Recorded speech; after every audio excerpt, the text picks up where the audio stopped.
My name is Amanda, and at 32 years old, I built a $20 million business from scratch without a college degree. For years, I quietly supported my family financially while they looked down on my career choices. Last month at my dad's birthday dinner, everything changed when he called me uneducated trash and ordered me to leave his house. What he did not know was just how successful I had become. The look on his face 3 weeks later was worth every tear I shed. Before I share how I went from supporting my family to being called trash by my own father, drop a comment letting me know where you are watching from. Hit that like button and subscribe if you have ever felt underestimated by the people who should believe in you most. I grew up in a middle-class neighborhood in Columbus, Ohio, where expectations were clear and traditional.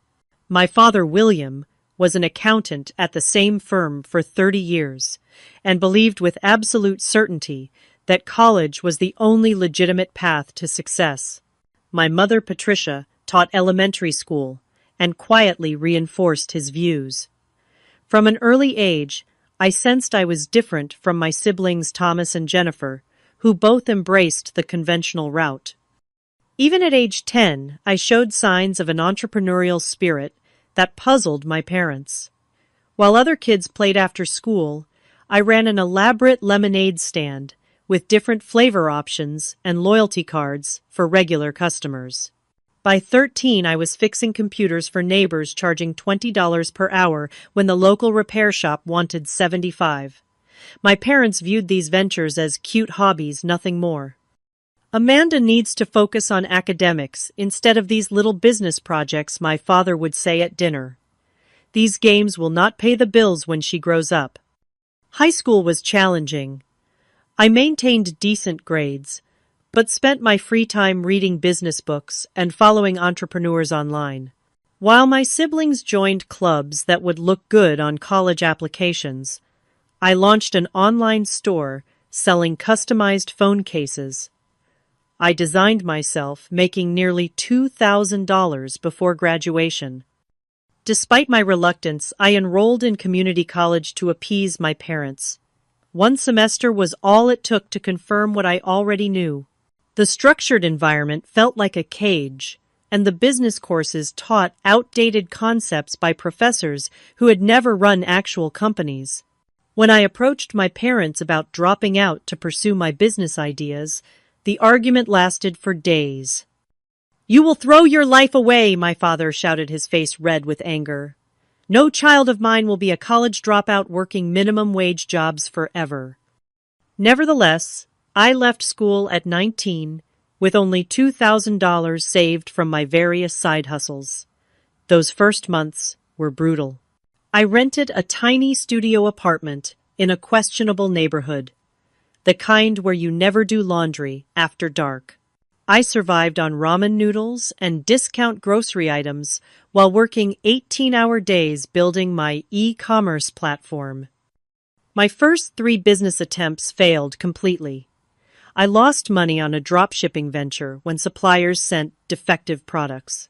My social media management service collapsed when I underpriced my work and burned out trying to serve too many clients. My attempt at creating handmade jewelry could not scale beyond occasional sales at local markets. Each failure taught valuable lessons that no college course could provide. I learned about supply chain management the hard way, discovered proper client contract structures through painful experience, and understood production scalability by hitting its limitations firsthand. The turning point came when I met Sophia at a local business networking event. 20 years my senior with multiple successful exits, she saw something in me that my family never did. She became the mentor I desperately needed, teaching me practical business wisdom without judgment about my lack of formal education. "Education comes in many forms," Sophia told me, over coffee. Some of the most successful people I know learned by doing, not by sitting in classrooms. With her guidance, I refined my business model at age 22. I launched an e-commerce platform that connected small American manufacturers with customers seeking locally made products. The timing was perfect, riding the wave of interest in supporting small businesses and domestic manufacturing. Those early days required immense sacrifice. I converted half of my tiny apartment into a makeshift office, sleeping on a futon that doubled as my couch. My desktop computer and printer consumed most of my living space. I worked from 5 in the morning until 11 at night, handling everything from website coding to customer service calls.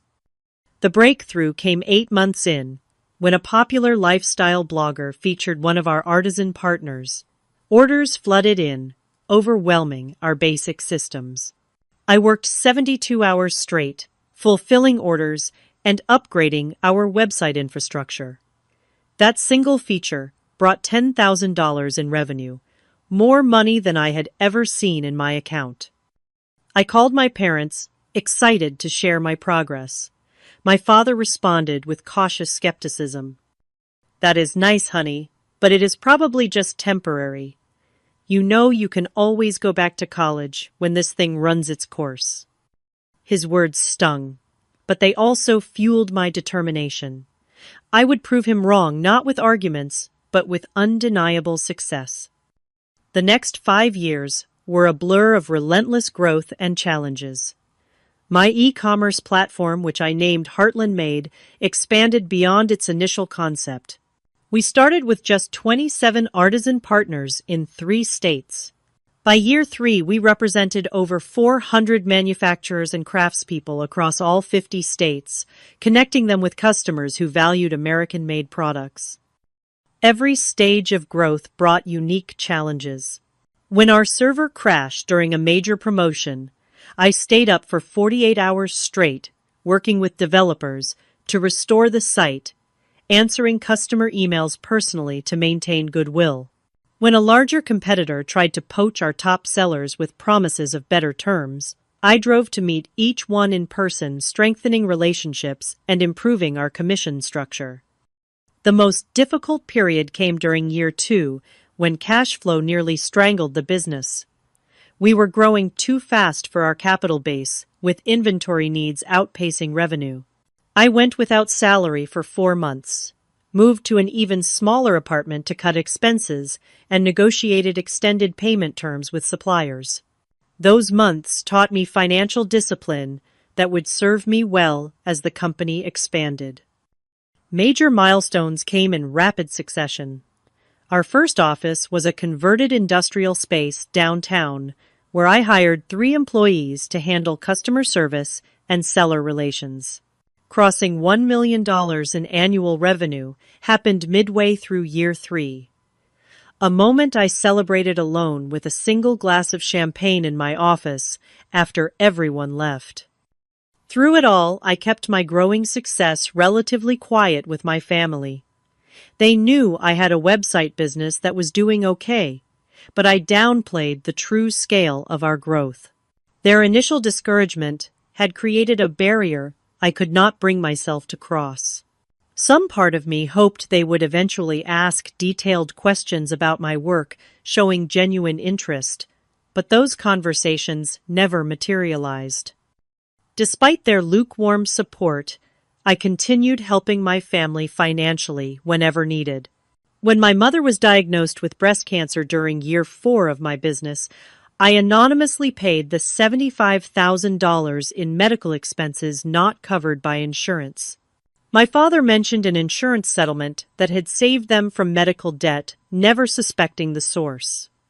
My brother Thomas faced challenges with the down payment for his first house. His bank account fell $40,000 short of what he needed. I created a family loan through a separate account, making it appear as though it came from a distant uncle. He accepted the money readily, but continued making comments about getting a real job with benefits whenever we discussed my career. My sister Jennifer had dreamed of a perfect wedding since childhood. When her fiancé Daniel lost his job 6 months before the ceremony, I covered the $50,000 shortfall for the venue and catering. Jennifer knew the money came from me, but minimized my contribution at family gatherings, referring to my little website business that was having a good year. The disconnect between my actual success and my family's perception created an increasingly painful internal conflict. By day, I led strategy meetings for a multi-million-dollar company, made decisions affecting hundreds of partner businesses, and negotiated with major retail chains for exclusive collections.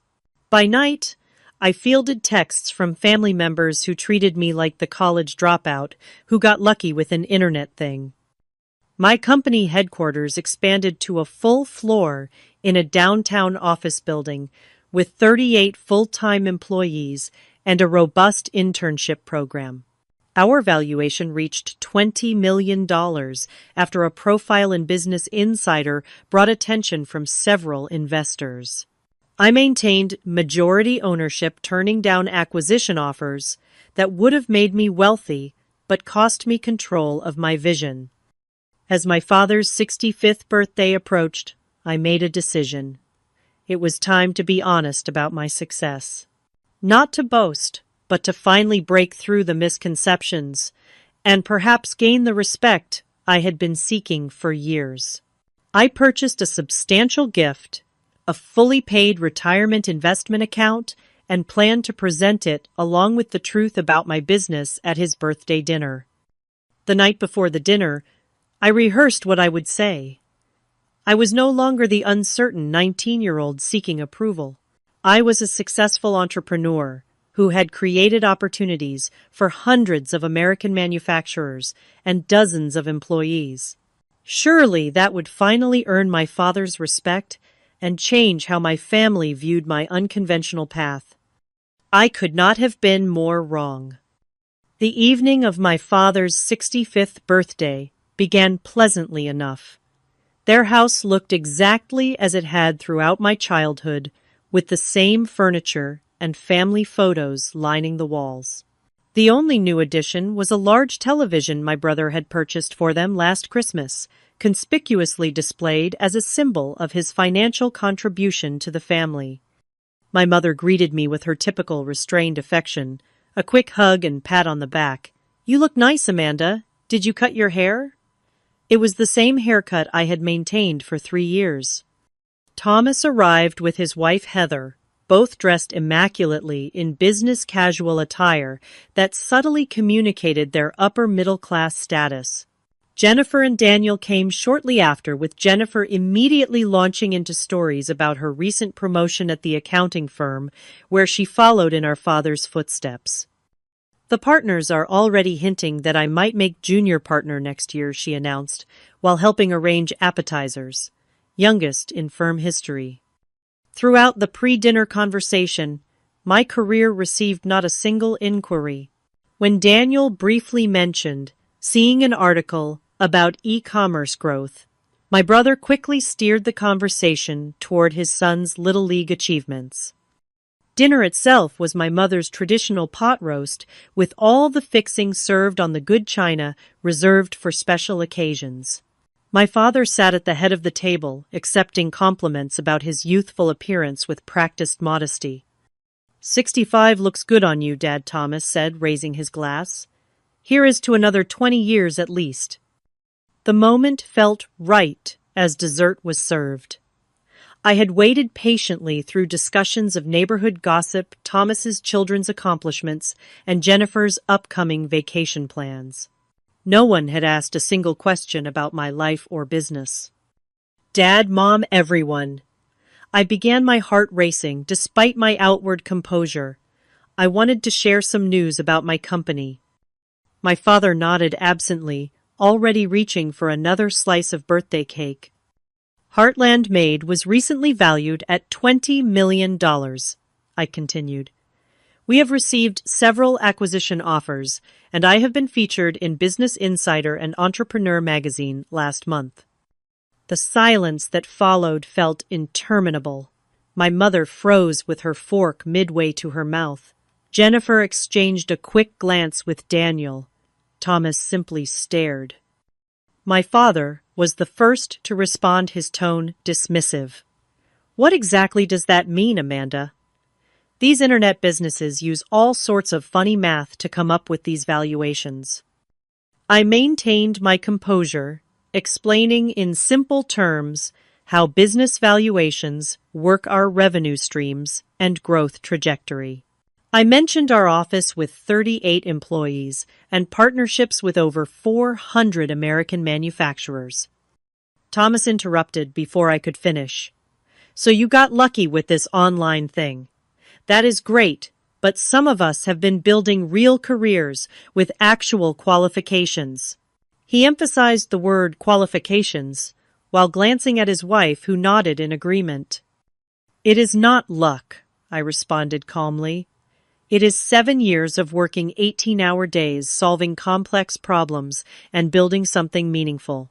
We have helped save dozens of American manufacturing businesses that were on the verge of closing. My mother finally spoke, her voice tentative. That sounds impressive, dear. Though I still wish you had finished your degree. Even with this, business education is important. I felt my patience wearing thin, but pressed on. Actually, I brought something for Dad. I handed him an envelope containing documentation for the retirement account I had funded. I wanted to ensure you both have a comfortable retirement. My father opened the envelope, his expression darkening, as he realized what he was looking at. Rather than gratitude, his face flushed with something that looked remarkably like anger. What is this supposed to be? Some kind of charity? He dropped the papers onto the table. We did not raise you to throw money around like you are better than everyone. That is not my intention at all, I explained. I just wanted to help the same way I helped with Mom's medical bills, Thomas's house down payment, and Jennifer's wedding. 3 heads snapped up simultaneously. My secret financial assistance was suddenly exposed. You, my father sputtered. That was all you. Jennifer looked mortified. Thomas's expression hardened into something ugly. My mother simply looked confused. You have been secretly paying for things behind our backs. My father's voice rose with each word, playing the big shot with your internet money. I was just trying to help. I replied, my voice smaller than I intended. I never wanted recognition. I just wanted to support the family. Support, Thomas interjected. By making us feel like charity cases, some of us work honest jobs with actual degrees, not getting rich quick with online schemes. It is not a scheme, I insisted, feeling the conversation spiraling beyond my control. I built a legitimate business that helps American manufacturers reach customers. We employ dozens of people with good salaries and benefits. My father stood up, his napkin falling to the floor. You drop out of college against our advice, disappear into your little internet world, and now you come back throwing money around like you have all the answers. That is not what I am doing, I protested, fighting to keep my voice steady. You think your money makes you successful? He continued, his voice rising further. You are still just uneducated trash. Who got lucky? Anyone can get lucky. The room fell silent. My mother gasped softly, but said nothing in my defense. Thomas looked down at his plate, a slight smile playing at the corner of his mouth.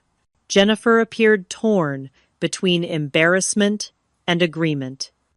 William, my mother, finally whispered, too late and too quietly to matter. No, my father continued now, fully enraged.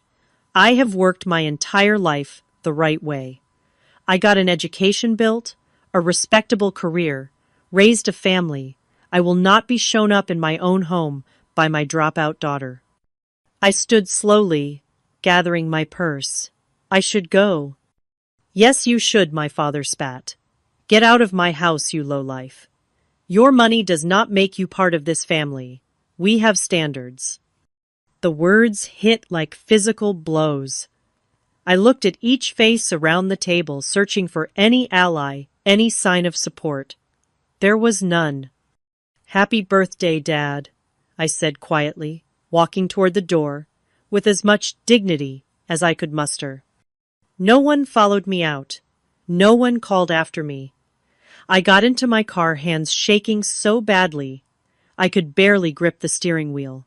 As I pulled away from the house I had grown up in, I realized something fundamental had broken, something that could never be repaired. The drive back to my hotel was a blur of streetlights and tears.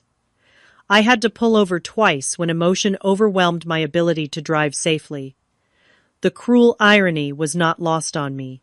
I owned a multi-million-dollar company, yet was spending the night in a hotel in my hometown because my own family's house was no longer open to me. In the sterile quiet of my hotel room, I replayed the evening's events over and over, analyzing each word and reaction. Had I been too forward? Too proud? Had I misread our family dynamic all these years? The financial help I had provided now felt like a foolish attempt to buy the approval I could never earn through my achievements alone. I pulled out my laptop and began documenting every cent I had given my family over the years. The list was substantial. $75,000 for my mother's cancer treatment, paid directly to the hospital and specialists. $120,000 for my brother's house, covering not just the down payment, but additional renovations he had requested months later. $50,000 for my sister's wedding, including the venue, catering, and the honeymoon she never knew I funded. Countless smaller expenses, my father's car repair. Last winter, $22,000. My mother's kitchen renovation, $35,000. Christmas gifts, birthday presents, emergency expenses, all quietly handled through accounts designed to obscure their source.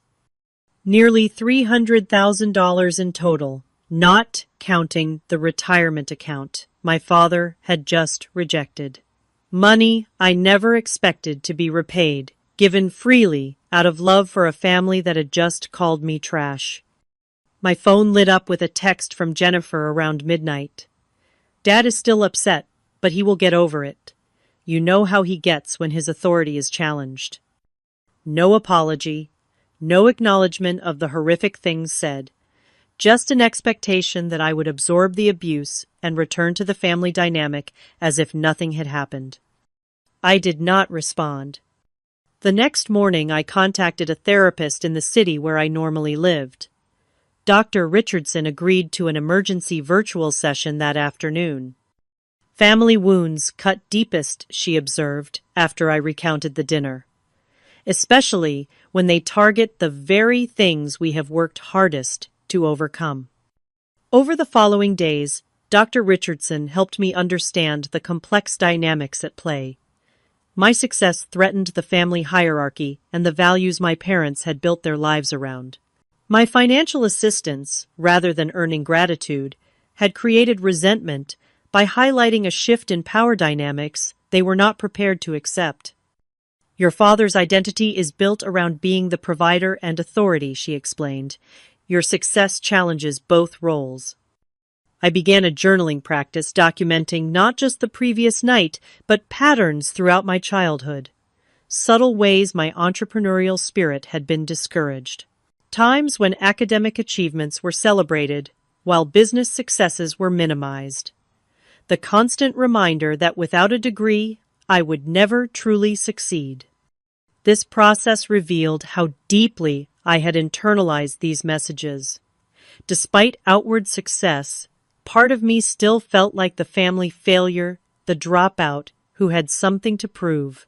This explained my reluctance to openly discuss my achievements and my continuous financial support without recognition.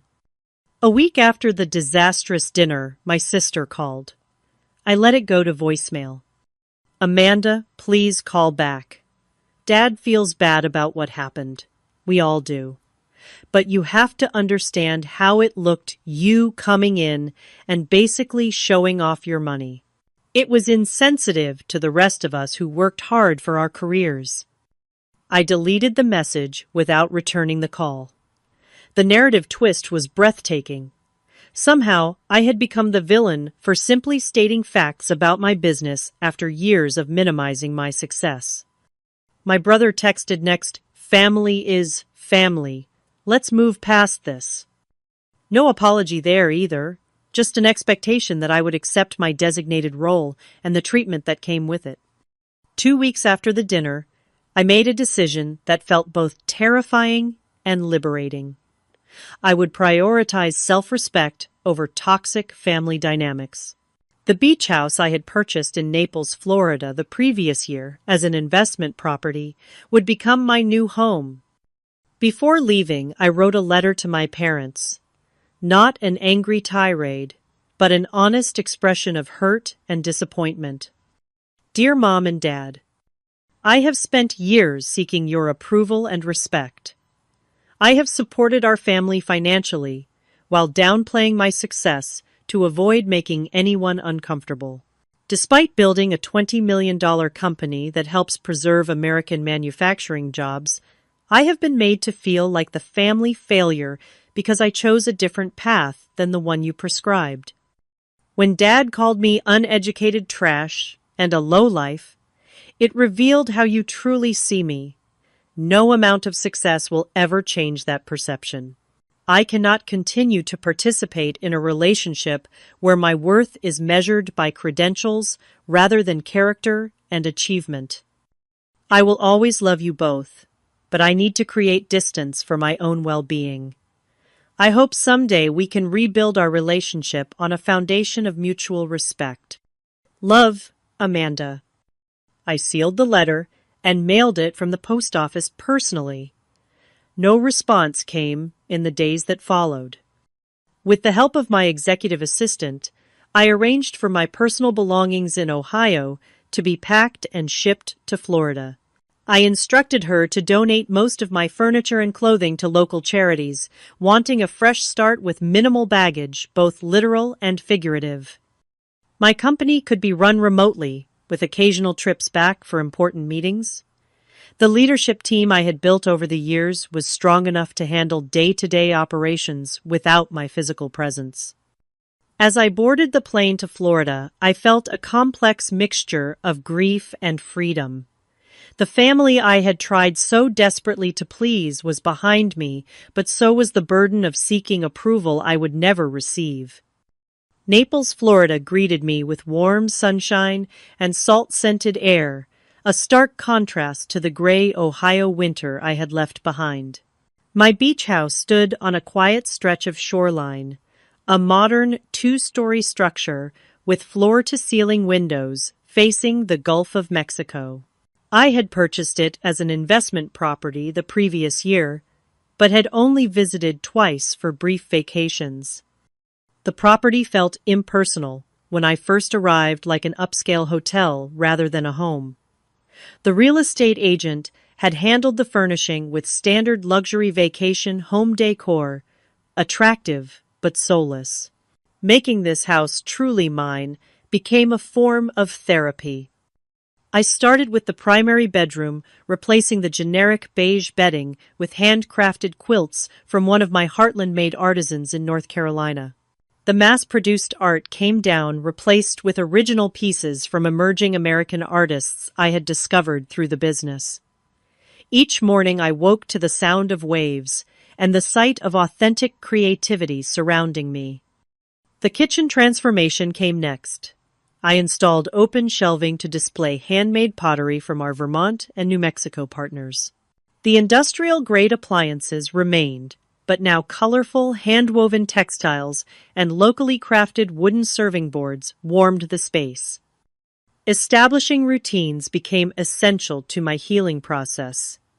Each morning began with a sunrise walk along the beach feet, in the cool sand collecting shells and watching dolphins arc through the waves offshore.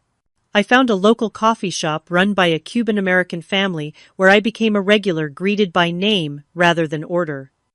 Running the business remotely proved easier than anticipated. Video conferences replaced in-person meetings, and our established systems functioned smoothly with minimal adjustment. Without the daily commute and office distractions, I found myself more productive, making clearer decisions from my peaceful new headquarters. My executive team visited after the first month, spending 3 days in strategic planning sessions on my oceanfront deck. Several commented on the positive change they noticed in my leadership style. "You seem more centered, Marcus," my operations director observed. "More confident in your decisions." He was right.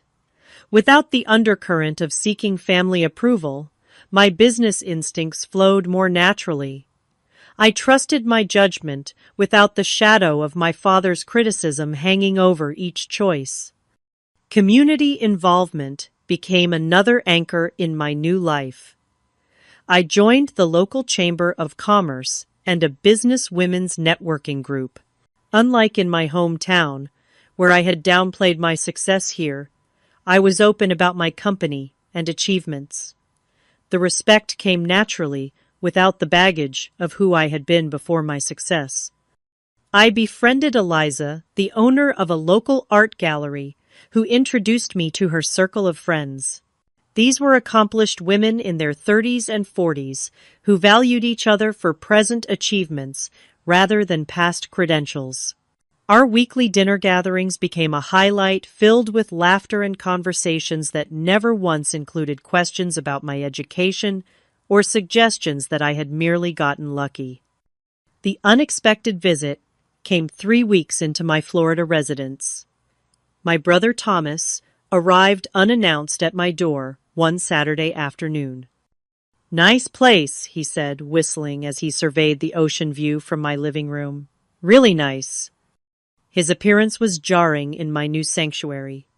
He looked out of place in his button-down shirt and pressed khakis amid my casual coastal decor. "What brings you to Florida, Thomas?" I asked, not offering a drink or seat. "Family," he replied, with the same confident smile he had used to charm our parents since childhood.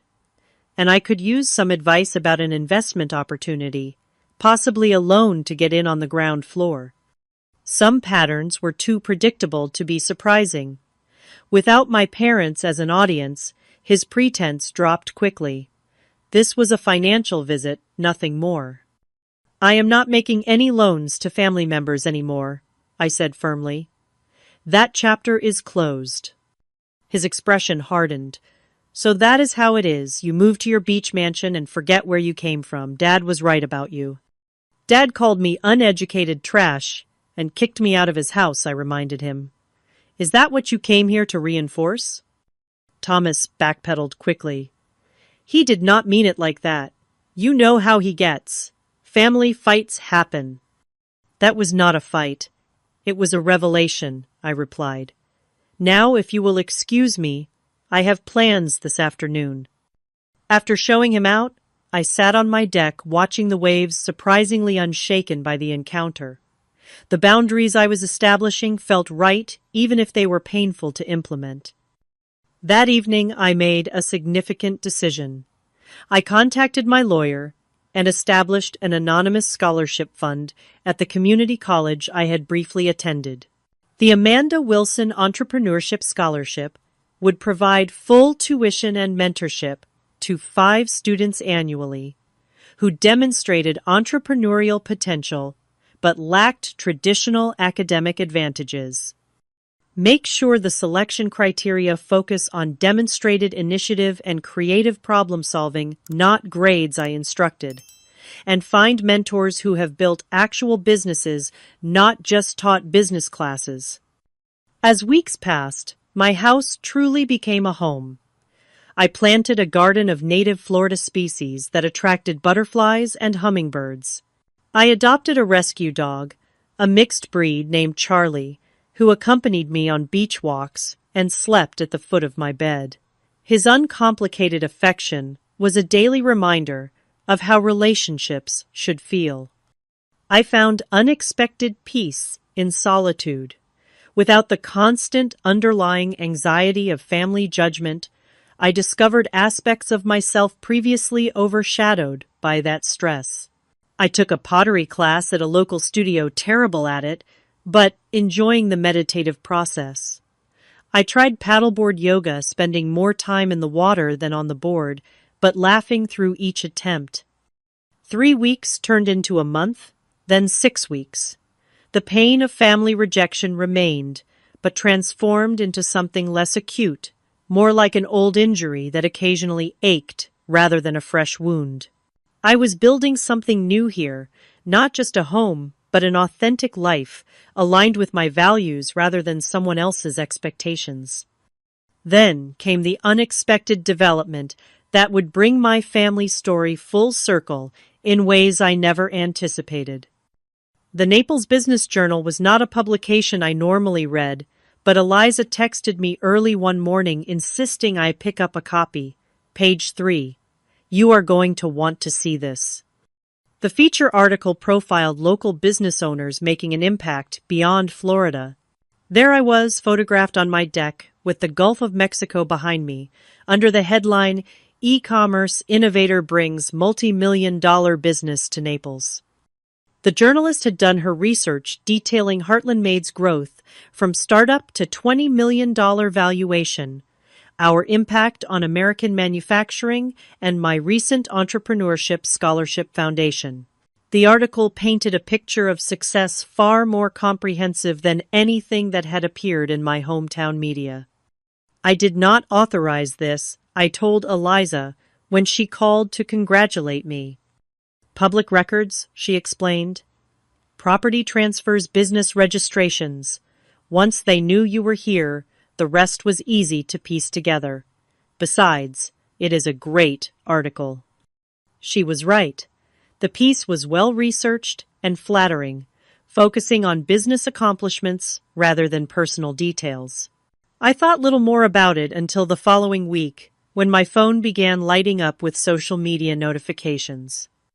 The article had been picked up by several larger business publications, then shared extensively through LinkedIn and Facebook.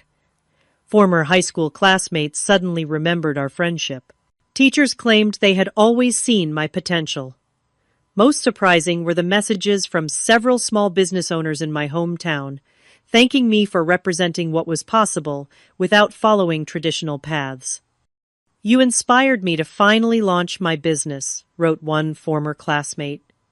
If you could build something so substantial without a fancy degree, maybe my idea has merit too. The local newspaper in my hometown ran a condensed version of the article with an additional angle, local entrepreneur makes national impact.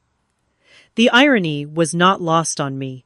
The same community that had subtly reinforced my parents' disappointment now celebrated me as a hometown success story. Through this ripple effect of publicity, my family inevitably discovered the full extent of my success. The first sign came as a friend request from my cousin Susan, followed by several other extended family members who had previously shown little interest in my life. Then came the text from my mother, "Saw the article about your company. Very impressive, dear. Dad and I are so proud." No mention of his cruel words, no acknowledgement of the rift, just a casual claim of pride that had been notably absent when I sat at their dinner table. My father's voice message arrived the next day, his tone artificially jovial. "Amanda, big news about your company in the paper. Always knew you had it in you. There seems to have been a misunderstanding last time we spoke. Call me back when you can." A misunderstanding. That was how he characterized calling his daughter uneducated trash and ordering her out of his house. 3 days later, my mother texted again. "We are thinking of visiting Florida next month. Would love to see your new place. Let us know if that would work for you." The message landed like a stone in my stomach. 6 weeks of healing, of building a new life free from their judgment, and now they wanted to simply appear at my doorstep as if nothing had happened. I did not respond immediately, instead scheduling an emergency session with Dr. Richardson. You have several options, she advised after listening to my concerns. You can decline the visit entirely. You can agree but set strict boundaries about what you will and will not discuss. Or you can see this as an opportunity for honest conversation that might lead to healing, though that requires their willingness to acknowledge the harm done. After careful consideration, I texted my mother, "You and Dad are welcome to visit, but we need to have an honest conversation about what happened at his birthday dinner before we can move forward. Please let me know if you are open to that kind of discussion." Her response came quickly. "Of course, dear. We just want to put this behind us and be a family again." The phrasing troubled me, that desire to put this behind us without addressing it directly, but I confirmed dates for their visit the following month. As the day approached, I prepared both practically and emotionally. I arranged for them to stay in a nearby hotel rather than my home, preserving my personal space. I role-played difficult conversations with Dr. Richardson, practicing setting boundaries without becoming defensive. My parents arrived on a sunny Tuesday afternoon. I met them at a beachfront restaurant for lunch, a public setting that would help moderate the initial interaction. They looked smaller, somehow less intimidating than they had in Ohio. My father's confident posture seemed diminished, my mother more nervous than I remembered. They both dressed formally despite the coastal setting, my father in a button-down shirt and slacks, my mother in a structured dress better suited to church than beach dining. "This place is something else," my father said, gesturing at the turquoise water visible through the restaurant windows. "You have done well for yourself, Amanda." The slight emphasis on "for yourself" did not escape me the implication that my success existed in isolation from family values. "Thank you," I replied, simply not filling the awkward silence that followed. My mother jumped in with small talk about their flight, the weather, how different Florida was from Ohio. I responded politely, but did not help carry the conversation. Finally, after our food arrived, my father cleared his throat. About what happened at my birthday dinner. Things got a bit heated. "You called me uneducated trash and a lowlife," I stated calmly. "You told me to get out of your house and that my money did not make me part of the family." His face flushed. "I was surprised by the news about your business. It caught me off guard. I may have overreacted." Not an apology, an excuse. "I need to understand," I continued, maintaining eye contact. "Was that reaction about me sharing my success, or about learning I had been helping the family financially?" "Both felt like you were showing off," my mother interjected. "Like you were saying you are better than us now." I never said or thought that, I replied. I spent years hiding my success to avoid making anyone uncomfortable. I helped financially because I could, and I wanted to support the family I love. My father shifted uncomfortably. "Well, the way you presented it was very forward. And finding out you were behind those other things, it felt like charity we never asked for." The conversation continued in this vein throughout lunch. No genuine apology emerged, just justifications and attempts to minimize the severity of what had transpired. The subtext became increasingly clear: they were here because my public success made rejecting me socially awkward, not because they had reconsidered their assessment of my worth. As we finished our meal, I made a decision. "I would like to show you my home, but first, I need to be very clear about something. I will not pretend the dinner never happened. I will not accept being called names or having my choices denigrated. If you want a relationship moving forward, it has to be based on mutual respect." They exchanged glances before my father nodded stiffly. "That seems reasonable." When they arrived at my beach house later that afternoon, their expressions, as they took in the expansive ocean view, told me everything. This tangible evidence of my success was impossible to dismiss or minimize. The $20 million valuation was no longer an abstract number, but manifested in beachfront real estate and tasteful luxury. "This is quite something," my father managed, his voice tight. "Would you like a tour?" I offered. As I showed them through the house, pointing out handcrafted items from Heartland-made artisans that decorated each room, I realized something profound. Their approval, which I had sought for so long, no longer held the power it once did. I was proud of this home, and the business that made it possible regardless of their reaction. This revelation was perhaps the most valuable outcome of their visit, worth more than any apology they might have offered. The conversation that followed my parents' tour of the beach house was difficult but necessary. We sat on the deck overlooking the ocean, the setting sun painting the sky in shades of orange and pink that seemed too beautiful for such a tense discussion. "I want to be clear about something," my father began, his tone more conciliatory than I had ever heard it. "I am sorry for what I said at my birthday. It was uncalled for, regardless of how surprised I was." The apology, while welcome, carried a qualification that diminished its impact. His focus remained on his experience of surprise rather than the harm his words had caused. "What hurt most," I replied carefully, "was that those words seemed to reveal how you truly see me, despite everything I have accomplished."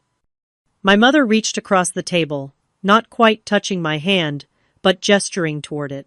"We have always been proud of you, Amanda. We just worried about your future without a degree." "My future is here," I said, gesturing to the house and the business that had made it possible. "I built it without a degree, but with 7 years of working harder than most people ever will. That deserves respect, not condescension." My father shifted uncomfortably. The business world can be fickle. Companies rise and fall overnight. "We just wanted security for you." "I understand. That concern comes from love," I acknowledged. "But there is no perfect security in any path. Plenty of people with degrees struggle financially, while others, without formal education, thrive. What matters is recognizing there are multiple valid paths to success." The conversation continued for hours as the sun set and stars appeared over the gulf. No dramatic reconciliation occurred, no tearful group hug that magically healed decades of misunderstanding. Instead, we reached a fragile understanding, a starting point rather than a conclusion. "Moving forward," I explained as the evening drew to a close, "I am open to rebuilding our relationship, but with clear boundaries. I will not accept being demeaned for my educational choices or having my success attributed to luck rather than hard work and skill." My parents agreed, though I sensed my father's reluctance in his tight smile and the way he qualified his responses. My mother seemed more genuinely receptive, perhaps recognizing for the first time the role she had played by enabling family dynamics that had caused so much pain. After they returned to Ohio, I reflected deeply on the visit and the path that had led me here. The healing process was far from complete, but significant steps had been taken. I maintained limited contact with my parents. In the months that followed, brief weekly phone calls that gradually became less awkward. My relationship with my siblings evolved differently. Jennifer eventually offered a genuine apology for her role in the family dynamics, and we slowly rebuilt a connection based on adult friendship rather than childhood patterns. Thomas remained distant, occasionally sending holiday greetings, but making no real effort to understand or acknowledge the harm done. My personal healing journey continued with regular therapy sessions. Dr. Richardson helped me recognize how family trauma had shaped my approach to business and relationships, creating patterns of seeking validation through achievement and financial generosity. "Success is not a substitute for self-worth," she reminded me, "and family approval cannot be purchased no matter how much you give." This insight led me to establish clearer boundaries in all relationships. I became more comfortable discussing my accomplishments without minimizing them. I learned to give from genuine generosity rather than as an attempt to buy acceptance. The Entrepreneurship Foundation became a central focus of my philanthropy. Beyond funding scholarships, I developed a mentorship program pairing successful entrepreneurs without traditional credentials with promising students facing similar challenges. Witnessing their growth and success brought a satisfaction deeper than any family approval could provide. My friend circle in Naples expanded, creating a chosen family based on mutual respect and genuine connection. Our weekly gatherings became a source of joy and belonging I had never experienced in Ohio. These relationships, freely chosen and maintained, taught me what healthy support should feel like. The beach house transformed completely over time, every room reflecting my authentic taste and values rather than generic luxury. The garden flourished with native plants that attracted wildlife.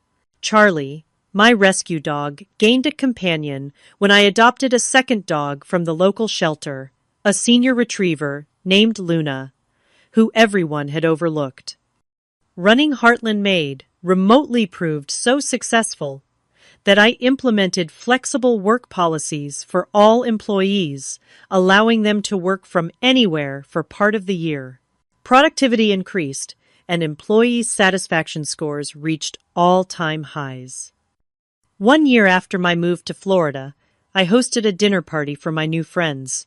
As we gathered around the table on my deck, watching dolphins play in the sunset waves, I realized how completely my life had transformed from that painful night at my parents' house. To chosen family, Eliza toasted raising her glass, and to having the courage to prioritize respect over obligation. The sentiment captured exactly what I had learned through this journey. Family connections are valuable, but not at the cost of dignity and self-respect. Success cannot be measured solely by degrees or traditional achievements, but by the lives we touch and the positive impact we create. Most importantly, I learned that forgiveness does not require forgetting or continuing to accept harmful treatment. True forgiveness is an internal process of releasing anger and resentment while still maintaining boundaries that protect your well-being. My story is still unfolding, as all our stories are. The relationship with my parents continues to evolve, sometimes progressing, sometimes regressing to old patterns. I maintain my boundaries with compassionate firmness, accepting that complete understanding may never come, but refusing to compromise my self-worth in seeking it. If my experience offers any wisdom worth sharing, it is this: your value is not determined by others' perceptions, especially those clouded by outdated beliefs or expectations. Success comes in countless forms, often unexpected ones, and sometimes the most painful rejections lead to the most authentic and fulfilling paths forward. Have you ever had to choose between family expectations and your own path? Did you face criticism for taking an unconventional route to success? Share your experience in the comments below. Remember to like and subscribe if this story resonated with you, and hit that share button to help others who might be struggling with similar family dynamics. Thank you for listening to my journey, and remember that sometimes the family we create is more important than the one we were born into.